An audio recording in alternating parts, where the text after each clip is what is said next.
a big sigh of relief, take a big 16-point lead from the half, and we built on that in the second half and actually played, consistent basketball. I guess I'll ask you the tough one.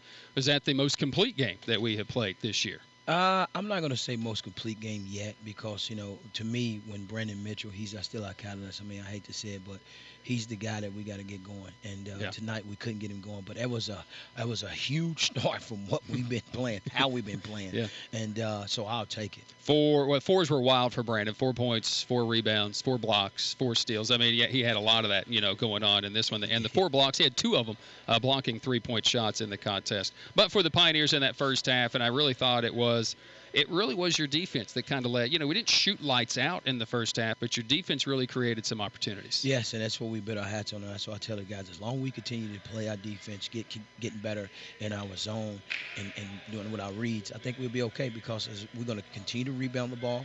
We're going to continue, if we continue to play hard and be in the right spots in our defense, I think we'll be all right. You were right, too, about Wingate. If you leave them open, they're going to knock down shots. They had 5 shots in the first half, and they were all wide open. Yes. Everything else seemed to be very contested. How do you rate and rank how your defense played in that first half? That first half, I'm an 8. I mean, 1 out of 10, and 10 being the best.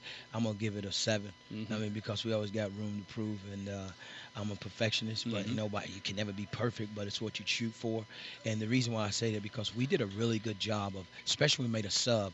We made subs, and they did a really good job of following the game plan. Coach Chartrand had the scout, did a really good job of having their calls and where they was going, and I thought we did a really good job of following it. All right, so we've had big leads against Coker and Anderson, seeing those wither away in the second half, and today we continued to build on the lead up to a 27-point lead. Even though they came out with a little fire, they had a little extra, right there very early. What seemed to be the thing that put us over the top in that second half? Dylan Smith. Mm-hmm. I mean, he's getting his groove back. I mean, you can't go, he and I've been just talking about it because he went through the same similar thing when I coached him at Motlow, and he just stays the course. As I told you, these guys, they'll be in here tonight or tomorrow. Some of them will getting shots up, and that's the beauty of his team, and that's why I love coaching them. And I think you're right, and we're starting to see the rewards because Dylan's knocking down some shots off the dribble. Trenton did that a couple of times. The game didn't have a great shooting game, but he knocked down the shots that he needed to, and Caleb did the same thing. Felt like Caleb hit the big 3. They had cut it to 18, and Caleb hits the big 3-pointer in the contest to make it a 21-point game. So we're seeing some of these guys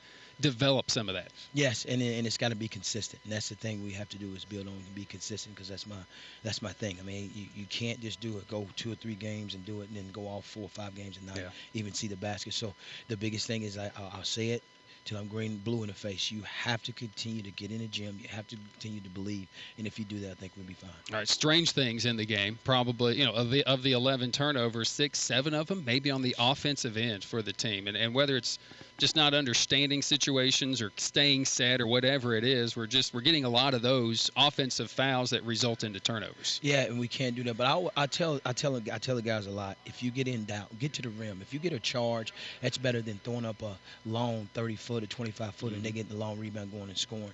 And we got to clear some things up. We got better, believe it or not. We've done a better job in that. And I thought we did a really good job of adjusting to their defense as well.